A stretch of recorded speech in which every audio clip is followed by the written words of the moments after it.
Bonjour Guillaume Legrand, bienvenue. Bonjour Thomas, merci de me recevoir. Avec plaisir, vous êtes donc le cofondateur de Todt. Si on redémarre, si on va à l'origine de l'entreprise, c'était quoi votre idée, votre ambition ? Fondamentalement, il y a un constat et une intuition. Le constat est qu'il est très difficile pour le shipping, le transport maritime, de se décarboner. Il est très difficile d'apporter dans les soutes d'un navire des carburants véritablement décarbonés. Et au large, on le sait, il y a des vents qui sont fiables et qui sont très abondants et que la voile fournit le meilleur rendement pour transformer cette énergie de ces vents en vitesse, y compris avec un fort déplacement sur de très longues distances. L'intuition était qu'il existe fondamentalement des marchés, un nouveau segment de marché de chargeurs, c'est comme ça qu'on les appelle, qui vont vouloir, on était en 2011, donc qui allaient vouloir différencier leurs produits, valoriser leurs produits de par leur origine, leur terroir, par ce transport décarboné. On ne peut pas apporter un transport décarboné qui soit plus cher mais qui reste invisible. À partir du moment où on lui donne un sens, à partir du moment où l'identité du produit s'y attache, on peut envisager quelque chose d'un peu premiumisé, comme on dit, et c'est ce qu'on est en train de faire. On l'a fait depuis 10 ans sur des voiliers existants et on s'apprête à lancer un navire moderne. Oui, à monter, on va dire, en puissance. Mais si on suit un peu les étapes, ça passait aussi par la création d'un label, c'est-à-dire que les entreprises qui décident de vous confier leurs produits sur des voiliers, tout simplement. C'est le retour au transport maritime à la voile, des voiliers de travail.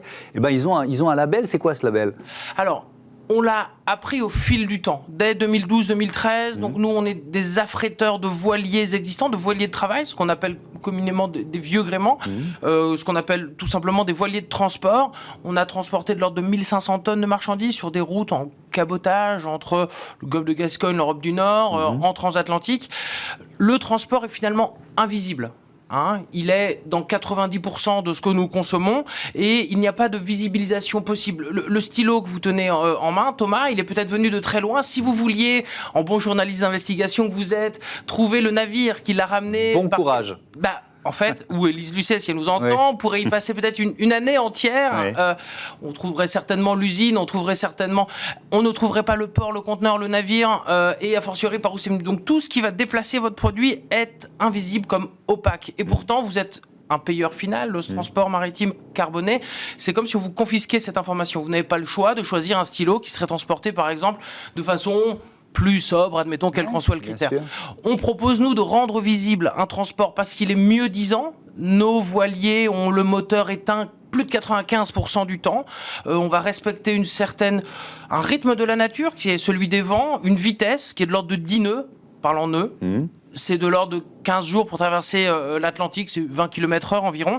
Et on pense que derrière ça, on doit pouvoir différencier, rendre visible. Donc Anemos, ça vient... C'est le nom du label ? C'est le nom du label, tout à fait. Donc qui n'est pas une marque de vin spiritueux ou de café, de chocolat, mais vraiment une marque de transport qui est collective, qui a vocation à être appropriée par l'ensemble des acteurs du transport maritime décarboné à propulsion principale vélique. Et au lieu de dire simplement transporter à la voile, alors là on a une image générique, on donne un numéro de voyage qui est unique et qui va vous fournir une expérience immersive à bord. Vous embarquez sur le quai, vous êtes en Colombie, à Santa Marta, la montagne d'où vient le café est juste là.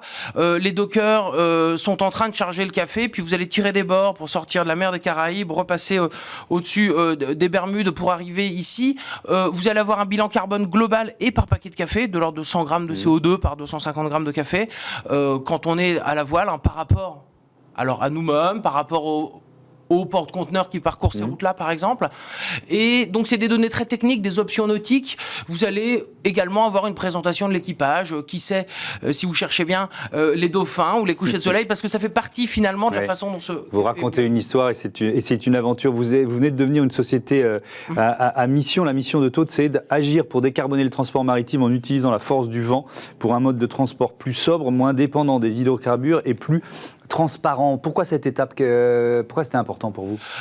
En fait, ça allait de soi. On faisait de la prose où il était important qu'on le dise. Donc finalement, ça nous permet dans la phase actuelle d'accélération, de croissance, de changement d'échelle de l'entreprise, on y viendra peut-être, de reposer les fondamentaux.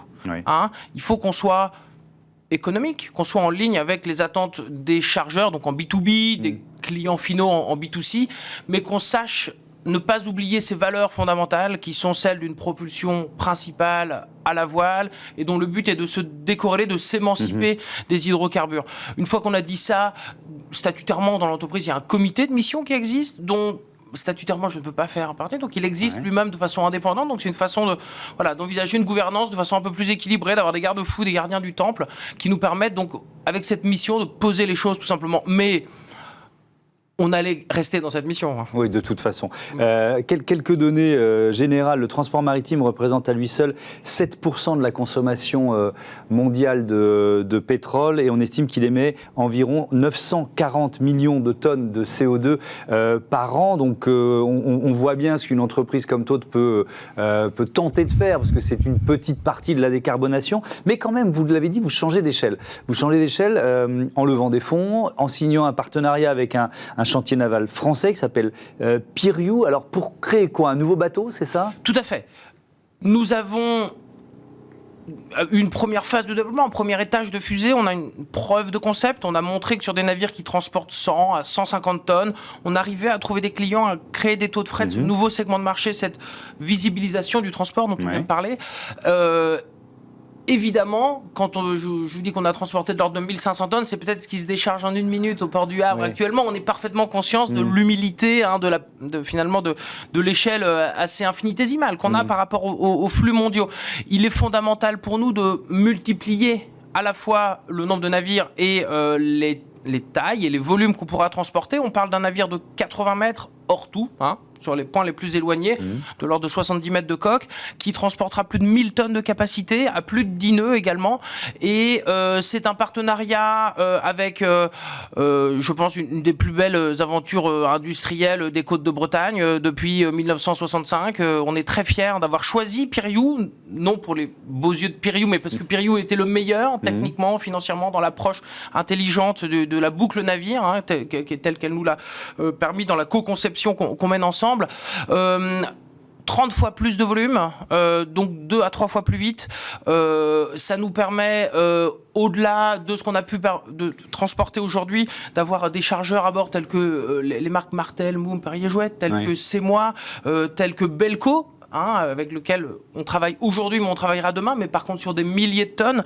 Et donc on voit qu'on passe à une phase à notre échelle industrielle. Ça restera un petit cargo, mais on est en train de penser en flotte, c'est-à-dire à plusieurs navires, 4, 5, 6 navires, et c'est une fréquence et c'est un mode de transport en vrac-palette qui plaît à des chargeurs beaucoup plus importants. Le colibri, au moins on fait notre part, au moins on crée quelque chose. C'est une dynamique. La décarbonation du maritime, on le pense, se fera probablement plus pour des raisons marchandes. La marine marchande évolue pour des raisons marchandes que des raisons purement technologiques. Vous pouvez penser biocarburant, tout type de nouvelles panacées qu'on a pu avoir. Il y a 5 ou 6 ans, vous parlez des scrubbers qui filtraient les fumées, qui étaient une des panacées de l'époque. Aujourd'hui, ils sont interdits. Tout simplement. Donc, il faut toujours se méfier des solutions qui techniquement semblent miraculeuses, qui pendant 2-3 ans vont nous faire courir dans une direction et dont on se rendra compte qu'en fait les externalités sont parfois pires que le mal. La voile permet de se décorréler de la propulsion principale thermique, avec un moteur.